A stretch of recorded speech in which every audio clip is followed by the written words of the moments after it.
Catholic Bro Code is about to begin.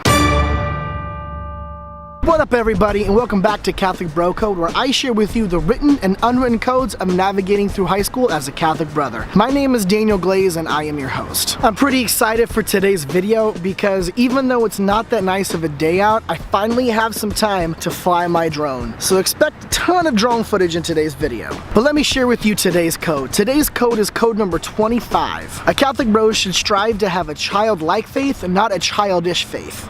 I grew up in a Catholic family. We went to church every Sunday and was heavily involved in our parish. When I was younger, I thought that all I had to do to have a good faith was be a good person. I would profess the words of our faith, but then never actually live them out. I would regularly tell myself that as long as I did the absolute minimum, I was considered great. And this idea of having a lazy faith was a typical experience I shared with most of my guy friends. All right, let's fly the drone.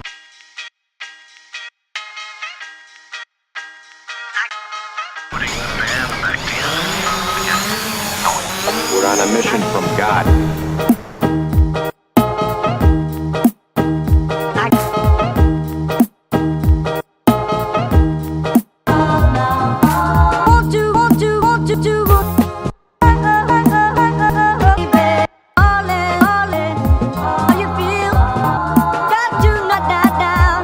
Now this all changed when I had my first real encounter with Christ. Understanding that Christ died for my sins, especially the way that he was brutally killed, snapped me out of my lazy faith into one that was vibrant, challenging, and real. Christ showed me how a real man sacrifices, which is to the point of death, and this shook me to my core. It changed how I talked, it changed how I thought about myself as a man in my faith, and it shocked me out of that lazy faith. Now don't get me wrong, I am not perfect at all in how I live out my faith. But when you come face to face with the living Christ, you have to make a choice. Do you want to be childish or do you want to be childlike? Do you want to think, speak, and reason like a child? Or do you want to depend on God like a child depends on their parent? This is a distinction we have to make. You want a childlike faith, not a childish faith. Embracing the awe and wonder of our faith like a child is great, but throwing a temper tantrum when you don't get your way like a child isn't. So I'm challenging all of you Catholic brothers to reflect and recognize places in your faith where you are childish and childlike. And if you like this video, please subscribe to LifeTeen and follow them on all of their social media platforms where they lead teens closer to Christ. And while you're at it, follow me as well. All of those links are in the description. Thank you so much for watching Catholic Bro Code, and I'll see you on the next one.